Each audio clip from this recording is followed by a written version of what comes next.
Boa noite a todos. Acho que eu dei para todos. Vamos lá de novo. Boa noite a todos. Que bom tê-los aqui mais uma vez na casa de Deus. Para mim é sempre um privilégio poder estar aqui e é uma alegria compartilhar um pouquinho do que Deus tem a revelar a cada um de nós, especialmente estudando o livro do Apocalipse, que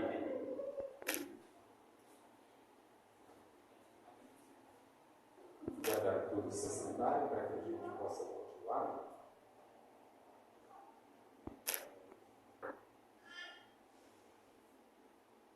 Então, como estava dizendo, é uma satisfação poder estar aqui estudando junto um pouquinho dos últimos eventos que vai acontecer antes da volta de Jesus.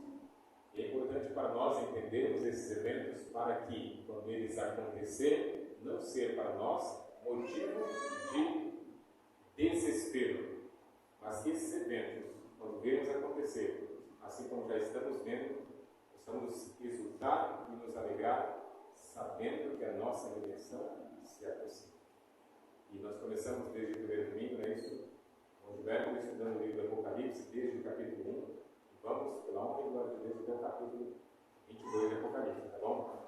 E nós estudamos no estudo passado o capítulo 4 de Apocalipse e hoje vamos estudar o capítulo 5.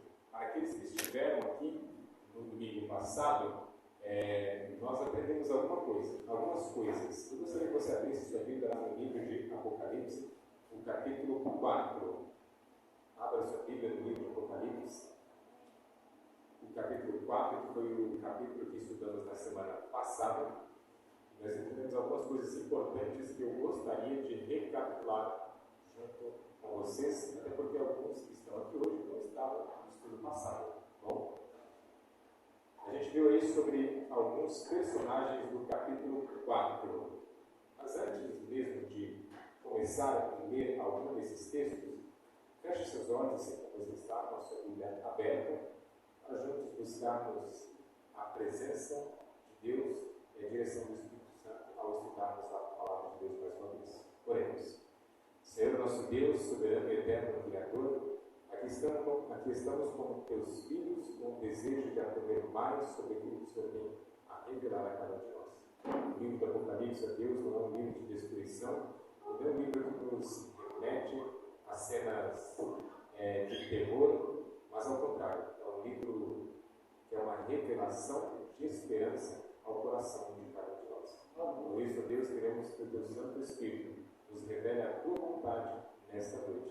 E que possamos, ó Deus, ser praticantes daquilo que o Senhor nos revelar, para que não sejamos apenas ouvintes e sermos enganados por nós mesmos, mas que sejamos transformados pelo teu poder. É o que nós mais queremos, desejamos e assim pedimos em nome de Jesus. Amém. Amém. Nós vimos no capítulo 4 sobre a visão do trono de Deus e alguns personagens importantes deste capítulo. Nós entendemos quem eram. E bem, ali tinha alguém que estava sentado no trono. E quem era esse que estava sentado no trono? Vamos ver se vocês que estavam aqui lembram. Quem era aquele que estava assentado no trono? Quem? Deus Pai, certo? Ok? Só que ao redor desse trono havia 24 anciãos. E quem eram esses anciãos? Quem eram os anciãos? Ainda se lembram? Nós vimos que esses anciãos, eles representam dois grupos de 12. Então, especialmente em relação às 12 tribos de Israel, que vieram antes de Jesus, em relação aos 12 apóstolos que vieram após Jesus. Então, esse número de 24 anciãos, ele representa todo o povo de Deus ao longo da história da humanidade, desde o Antigo Testamento, como o Novo Testamento e até a volta de Jesus. Então, não são 24, mas dois grupos de dois. O povo de Deus antes de Cristo e o povo de Deus depois de Cristo. Ok? Me lembraram? Foi isso mesmo que estudamos na semana passada? Uma playlist lá no YouTube da igreja que a Castro está salvando. Se você tiver alguma dúvida, pode voltar lá que vai dar para você assistir. E nós vimos também que lá no finalzinho do livro, no capítulo 4, quatro seres viventes. Esses quatro seres viventes, eles se assemelham muito com a descrição que Ezequiel dá sobre os querubins. Só que há uma diferença, que os querubins, eles possuem 4 asas, e esses seres viventes de Apocalipse, eles possuem 6 asas. Quando vamos lá no livro de Isaías, no capítulo 6, ele fala sobre os serafins. Os serafins eram uma categoria de anjo também que possuía 6 asas. E esses 4 seres viventes que estavam lá no livro do Apocalipse, eles são, entendemos que são anjos, provavelmente serafins, pela quantidade de asas, ok? E nós vimos mais uma vez, lá no finalzinho do capítulo, que detalha um pouquinho mais sobre quem era esse que estava sentado no trono. Então nós vemos que lá no começo do capítulo, João não detalha muito bem quem era este, mas nós entendemos que era sim Deus. Mas lá no finalzinho, olha só o que diz no verso 9 em diante, do capítulo 4. Quando esses seres viventes derem glória, honra e ações de graça ao que se encontra sentado no trono e ao que vive pelos séculos dos séculos, os 24 anciãos prostrar-se-ão diante daquele que se encontra sentado no trono, adorarão o que vive pelos séculos dos séculos e depositarão suas coroas diante do trono, proclamando: Tu és digno, Senhor e Deus nosso, de receber a glória, a honra e o poder, porque todas as coisas tu criastes, sim, por causa da tua vontade vieram a existir e foram criadas. Essa parte final do capítulo nos remete ao livro de João, no capítulo 1, que começa dizendo bem assim: no princípio era o verbo estava com Deus e o verbo era Deus. Lá diz que tudo foi feito por meio dele, sem ele, nada do que foi feito se fez. O verso 14 do capítulo 1 diz que o verbo se fez carne e habitou entre nós e vimos a sua glória, glória como do unigênito do Pai. Então entendemos que esse verbo era Jesus, e que ele estava na criação, e que tudo foi feito por meio dele, sem ele nada do que foi feito se fez. Então, no início do capítulo, não detalha, não dá uma descrição mais detalhada sobre quem era que estava sentado no trono. Mas entendemos que esse personagem era sim Deus. Mas no final do capítulo, diz ali, uma descrição mais detalhada que nos assemelha àquela descrição de Jesus, de João, capítulo 1. E nós entendemos também, à luz do capítulo 2, volta um pouquinho, do capítulo 3. Capítulo 3, o verso 21 diz o seguinte, olha só: Ao vencedor dar-lhe-ei sentar-se comigo no meu trono, assim como também eu venci e me sentei com meu Pai no seu trono. Ok? Então nós entendemos que no começo do capítulo quem estava sentado era sim Deus Pai. Mas neste momento, no final, parece que é Deus, o Filho, Jesus. Tanto que os anciãos lançam a sua coroa, símbolo de vitória, aos pés de quem? Aquele que se assenta no trono. Porque quem morreu para nos salvar, quem nos garantiu a vitória foi Jesus. Portanto, entendemos que esse, no final do capítulo, era Jesus. Em Apocalipse 3, 21, ele diz o quê? Assim como Jesus se assentou no trono do seu Pai, venceu, nós, todos aqueles que aceitarem o sacrifício de Cristo em favor dos seus pecados, para cobrir os seus pecados, terão a mesma alegria e oportunidade que Jesus teve de assentar-se no trono com Deus. Amém? Amém. Agora vamos entrar um pouquinho no capítulo 5, que é o capítulo que de fato nós estudaremos nessa noite. Capítulo 5 de Apocalipse. Eu gostaria que você acompanhasse na leitura. Não é um capítulo muito longo, assim como o capítulo 4. E nós vamos ler e detalhar verso por verso. Vamos lá para o verso 1, diz o seguinte. Capítulo 5, verso 1 de Apocalipse. Vi na mão direita daquele que estava sentado no trono um livro escrito por dentro e por fora, de todo selado com 7 selos. Tudo bem, vamos parar por aí.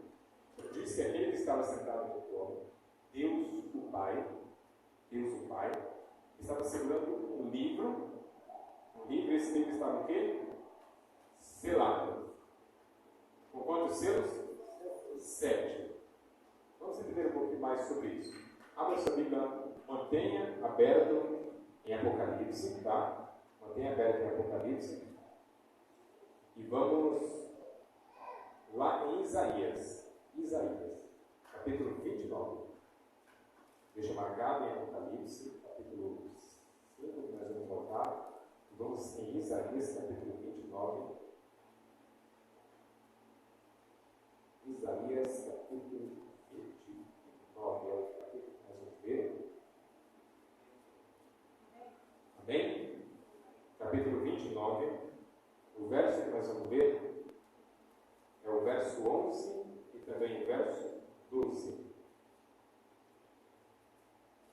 E diz o seguinte: toda visão já se vos tornou como a palavra de um livro selado, que se dá ao que sabe ler, dizendo: lê isto, peço-te. E ele responde: não posso, porque está selado.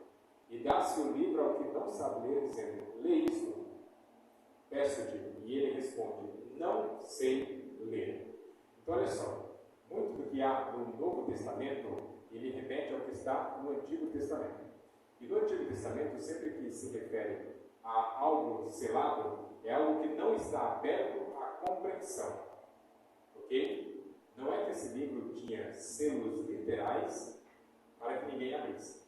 Então entenda que esse livro que estava na mão daquele que se assentava no trono era um livro que não estava aberto à compreensão. Ok? E quanto aos 7 selos, por que 7, não 1, nem 2 e nem 3? 7, nós já vimos ao longo dos nossos estudos anteriores, que 7 simboliza o quê? Perfeição, plenitude.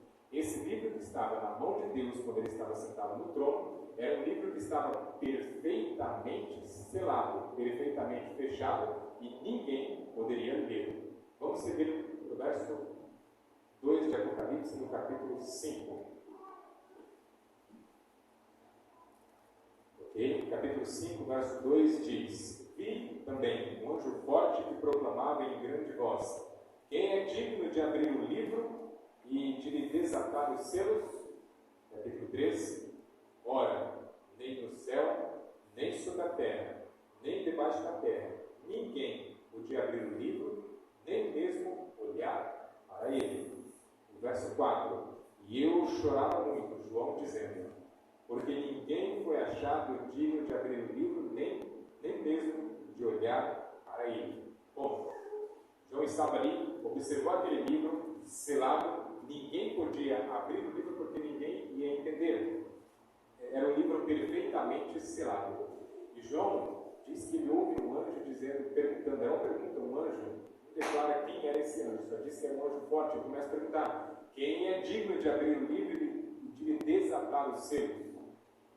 E ele viu que ninguém, absolutamente ninguém, nem no céu, nem na terra, nem em lugar algum, não só no planeta Terra, mas no universo, não havia ninguém, nem dos outros mundos não caídos, não havia ninguém capaz de abrir o livro. E meu amigo João entra em desespero. E ele disse que ele chorava muito. Mas por que João chorava muito?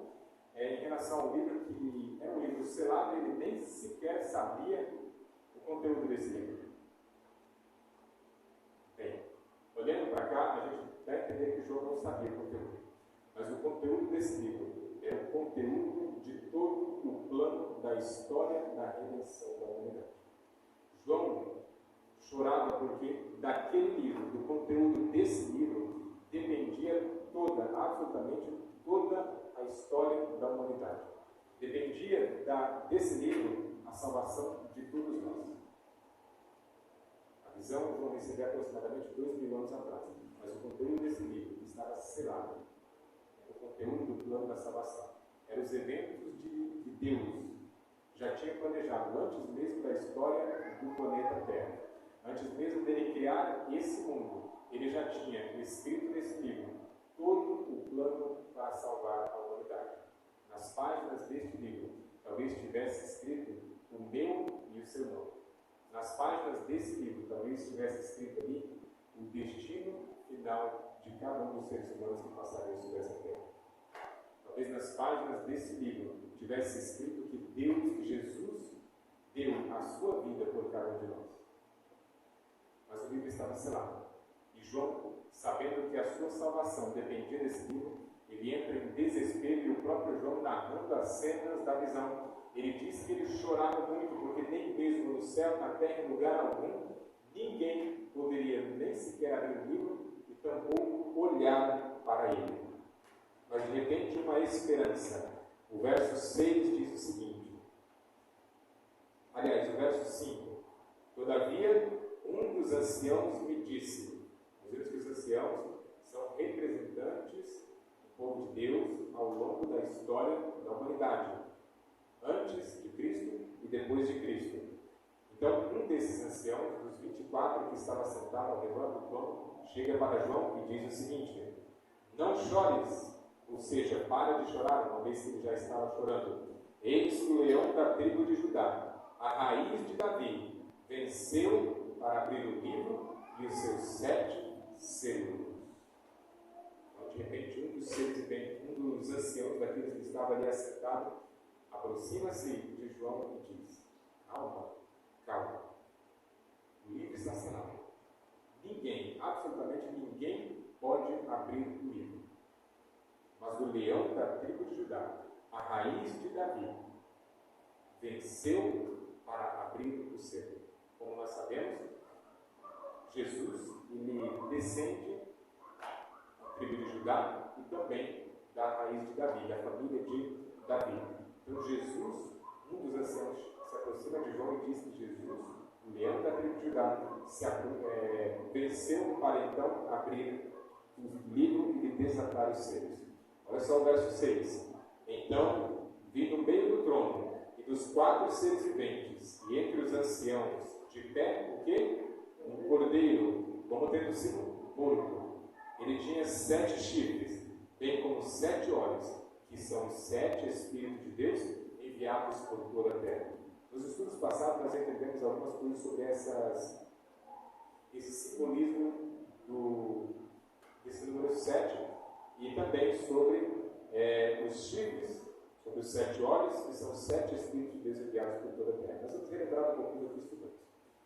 Os 7, como nós falamos agora, 7, perfeição, chifre, poder, glória. Então, quando se fala que esse ser vivente no meio do trono, entre os anciãos, Jesus estava ali, ok? Fala que ele tinha 7 chifres, um cordeiro, se refere a Jesus como tendo sido morto. Ele tinha 7 chifres, e chifres significa o quê? Poder, reino ou glória. Então esse poder é um poder revestido de poder e glória, se revestido a Jesus. Como tinha 7, era um poder, ele tinha poder, ele era dotado plenamente de todo o poder. 7, perfeição. Aqui diz também que ele, sobre os 7 olhos, nós vimos que 7 olhos simbolizam inteligência e vigilância constante. Jesus então está vigiando constantemente em nosso favor. Ele não para um segundo sequer para descansar. E desde quando nascemos até quando morrermos, Jesus estará junto ao Pai, intercedendo todos os momentos por cada um de nós. E os 7 Espíritos de Deus, e os 7 olhos também se refere aos 7 Espíritos de Deus, ou ao Espírito Santo que está presente em todos os lugares. Ok? Então esse cordeiro, no verso 5, ele já não aparece como cordeiro, ele aparece como um leão. E sempre que aparece um leão, é um simbolismo de vitória. O leão está acima, é o rei da cadeia alimentar. Enquanto o cordeiro, ele não tem presa nenhuma. O leão não tem predador. O cordeiro, ele não tem presa. Então, ao mesmo tempo que Jesus ele é o vencedor, ele também aparece como um cordeiro. E saber que isso significa é que por mais que Jesus seja o vencedor, a vitória conquistada por Jesus não é conquistada pela força. É conquistada pela envergadura moral, assim eu diria. Sempre quando a gente vai falar sobre alguém que é uma pessoa irrepreensível, sobre alguém que você admira, você não tem o que falar dessa pessoa, você fala assim, essa pessoa tem uma envergadura moral. A vitória de Cristo não está no poder, não está na força. Ela está no caráter. A vitória de Jesus não foi alcançada em nenhum momento por um esforço particular, e enquanto ele esteve aqui, em nenhum momento da história de Jesus, do ministério dele, ele usou todo o seu poder em favor de si para garantir a vitória sobre Satanás. Ele poderia lá no monte, quando ele foi tentado, no deserto, aliás, ele poderia ter transformado as pedras em pães, antes mesmo da chegada de Satanás. Ele poderia ter se lançado do pináculo do templo, certamente ele nem precisaria de anjos. Ele mesmo poderia, assim como a ave, descer até o chão e ficar tranquilo. Mas em nenhum momento da história da humanidade, Jesus usou o seu poder para vencer. Mas ele usou o caráter perfeito dele para ser a maior ferramenta na guerra contra o mal. Vamos avançar para o verso 7. Veio, pois, aquele segredo do cordeiro.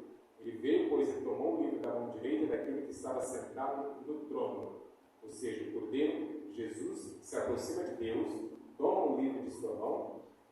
No verso 8, e quando tomou o livro, os 4 seres viventes e os 24 anciãos prostraram-se diante do cordeiro, tendo cada um deles uma harpa e taças de ouro cheias de incenso, que são as orações dos santos. Vamos por aí. Então, esses que ali estavam, prostraram-se diante do cordeiro, com uma taça cheia de incenso, que são o quê? Olha para o verso, o que diz aí? O que significa essas taças cheias de incenso? As orações dos santos. E essas taças eram de que material mesmo? De ouro, muito bem. Essas taças eram taças de ouro. Meus amigos, olha para mim. Taças de ouro. Sempre que aparece o ouro na Bíblia, era o metal mais precioso, era o metal que mais dava brilho. E quando olhamos para o Apocalipse e vemos que as orações dos santos estavam em taças de ouro, é um simbolismo claro do valor que Deus dá para as orações daqueles que se dirigem a Deus. Então, há muito simbolismo no Apocalipse, e esse é um dos muitos, que nenhuma palavra dirigida a Deus através das nossas orações é lançada por Deus. Todas essas palavras, elas são para Deus preciosas. E esse simbolismo de que as orações dos santos, elas estão em taças de ouro, é o valor que Deus dá para cada uma das nossas orações. E vamos avançar. Diz que os seres viventes, os 24 anciãos, eles entoavam um novo cântico dizendo: digno és de tomar o livro e de abrir os selos, porque foste morto e com o teu sangue compraste para Deus os que procedem de toda tribo, língua, povo e nação. E para o nosso Deus os constituíste reino e sacerdote, e reinarão sobre a terra. Para por aí, volta um pouquinho no livro, no capítulo 1 de Apocalipse, no verso 5. Apocalipse, capítulo 1, o verso 5 e o verso 6. E olha só que semelhança entre o que nós acabamos de ler. E da parte de Jesus, verso 5 de Apocalipse, capítulo 1. E da parte de Jesus Cristo, a fiel testemunha, o primogênito dos mortos e o soberano dos reis da terra, aquele que nos ama e pelo seu sangue nos libertou dos nossos pecados e nos constituiu o quê? Reino e sacerdotes para o seu Deus Pai. A Ele a glória e domínio pelos séculos dos séculos. Então, João, no capítulo 1, diz que Ele nos constituiu reino e sacerdote.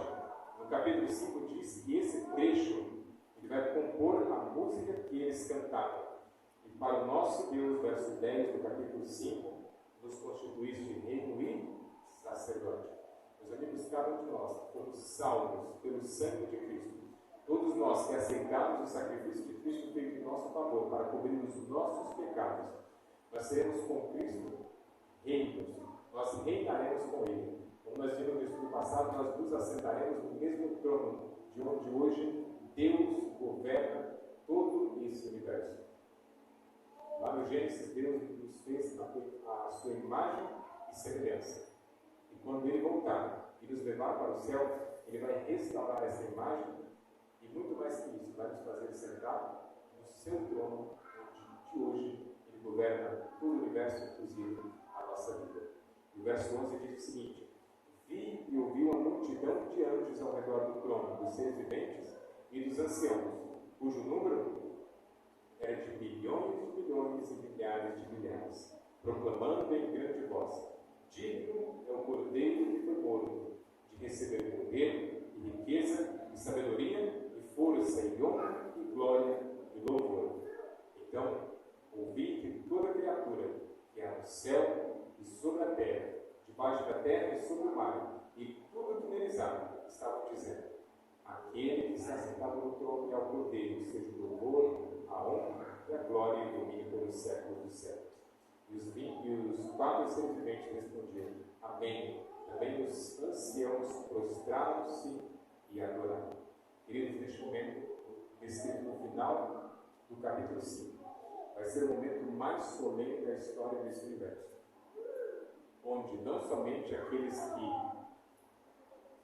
viveram nessa terra, mas todos os habitantes do universo, inclusive dos mundos não caídos, estarão diante de Deus e declararão: digno é o Cordeiro que foi morto desde a fundação do mundo. Neste momento, o desejado de todas as nações diz o seguinte: que nem mesmo os anjos não caídos compreenderam completamente o plano da salvação. Nem mesmo os anjos, criaturas perfeitas, muito superior a qualquer ser humano que já viveu neste mundo, eles entenderam completamente o plano da salvação de Deus.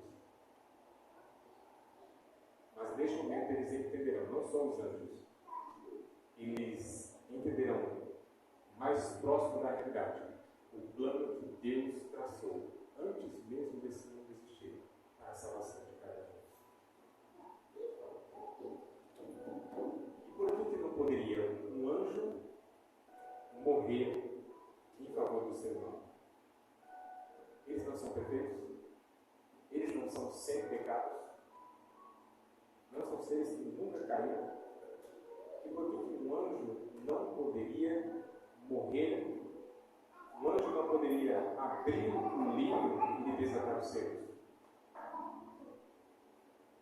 A acusação de Satanás, lá no Éden, que trouxe a rebelião da terça parte dos anjos e a consequente desgraça e miséria que todo o nosso mundo vive, foi que Deus era um Deus arbitrário, era um Deus injusto, era um Deus que não amava plenamente as suas criaturas. A acusação de Satanás ela foi contra o caráter de Deus. E como nós sabemos, não há ninguém, absolutamente ninguém, acima de Deus que pudesse defendê-lo. Então não poderia uma criatura de Deus substituir a Deus. Ao contrário, se Deus fala assim: ó, eu vou enviar um anjo para morrer pelos seres humanos, talvez fundamentaria ainda mais a acusação de Satanás de que Deus era um Deus arbitrário, porque ele não teria capacidade de morrer pelas suas criaturas e ele envia uma de suas criaturas para morrer em seu lugar.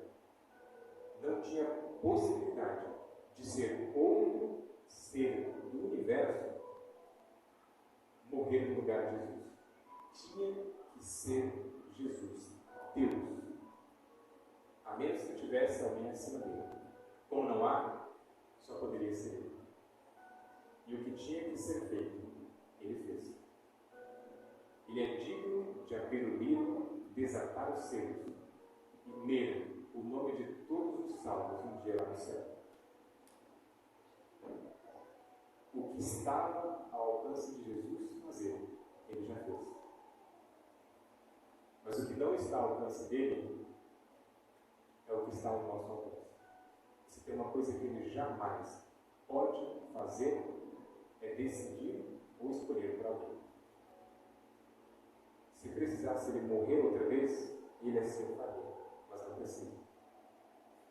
A única coisa que precisa para a salvação do ser humano é a decisão pessoal de aceitar o sacrifício do Cordeiro, que mesmo tendo o poder se fez um cordeiro indefeso para morrer por cada um de nós. E o livro do Apocalipse revela o plano da salvação de Deus em favor da humanidade e em favor de cada um de nós. E Deus hoje está chamando cada um de nós para nos voltarmos a Ele. Todos nós sabemos que o batismo por si, ele não garante a salvação. Não há. Nós entendemos como membros da Igreja Adventista, uma vez salvo, não existe essa de salvos para sempre. E precisamos todos os dias nos encontrar com Deus. Pensar no plano que Ele não somente traçou, mas que Ele vivenciou, pagando o preço com o seu próprio sangue pela nossa salvação. Queridos, qualquer sacrifício que fizermos em resposta ao sacrifício de Jesus em nosso favor, não será suficiente para pagar o preço. Mas o mínimo que nós devemos fazer é aceitar e entregar a nossa vida para o serviço de Deus e para a salvação das outras pessoas.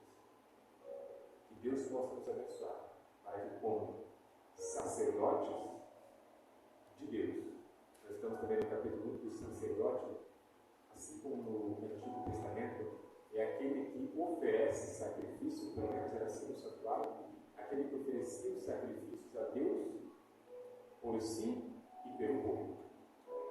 Quando Deus nos torna sacerdotes, Ele está dizendo que nós precisamos oferecer sacrifícios, oferecer orações e o nosso esforço pessoal em favor da salvação de outras pessoas. Nós precisamos, dia após dia, nos envolvermos nesse plano da salvação, para que, quando chegarmos lá no céu, tivermos a alegria de ouvir Jesus: vinde, benditos de meu Pai. Entrarem, tomar posse da herança que Deus está preparado desde a fundação. Eu creio que este é o desejo de todos que estão. E se porventura alguém ainda não decidiu, ou precisa colocar a sua vida em dia com Deus, não deixe o tempo passar. Porque o amanhã pode ser tarde demais. Eu queria, assim como eu faço todas as vezes, orar com vocês. Eu queria que vocês colocassem em pé para juntos tomarmos por misericórdia e por perdão. Feche os olhos, tudo o seu cônjuge, leve seus pensamentos a Deus e vamos juntos falar com Ele.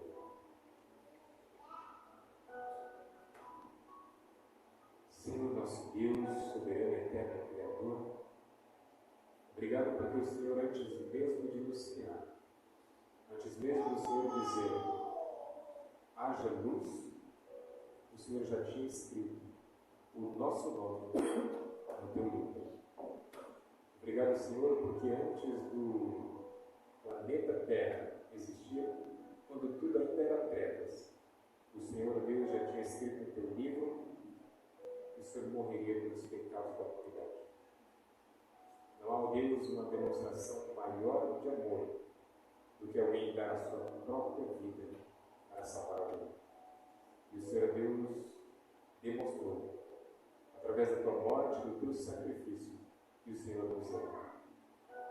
E a Ti, ó Deus, nós dizemos como igreja, toda honra e toda glória, porque digno és o Senhor, pelo teu caráter imutável, pelo teu amor incondicional, de abrir o livro, desatar os selos, e garantir a Deus a salvação para toda a humanidade. Mas há algo que o Senhor não pode fazer, é decidir, Deus, o destino de alguém. O Senhor, Deus, como um Deus de amor, respeita as decisões dos teus filhos. Está, ó Deus, em nossas mãos a escolha do nosso destino. O Senhor, Deus, nos convida a lançar sobre Ti toda a nossa ansiedade, porque certamente o Senhor tem cuidado de nós. O Senhor nos convida, Deus, todos os dias a entregar o nosso caminho ao Senhor e confiar em Ti, certo de que tudo o Senhor fará. O Senhor nos convida a entregar o coração a Ti. É o que nós estamos fazendo neste momento, Deus. Entregar o nosso coração, a nossa vida, para que o Senhor, pelo Teu sangue e pelo Teu poder, possa nos transformar e restaurar em nós a Tua imagem e semelhança. E que o mesmo amor que o Senhor sente por nós possa nos motivar para amarmos os nossos semelhantes, ó Deus, e dar-nos a Deus, se necessário, a vida pela salvação das pessoas que ainda não estão perecendo. Guia-nos, ó Deus, nesta caminhada e nessa jornada, que só termina por ocasião da morte ou na volta de Jesus. E que o Senhor nos dê força para que possamos nos empenhar os nossos recursos, os nossos talentos, aquilo que o Senhor nos confiou em nossas mãos para a salvação das pessoas. Para que sejamos, ó Deus, como o livro do Apocalipse diz, mensageiros, para que possamos nos comparar aos anjos como mensageiros que agem em favor da salvação das pessoas.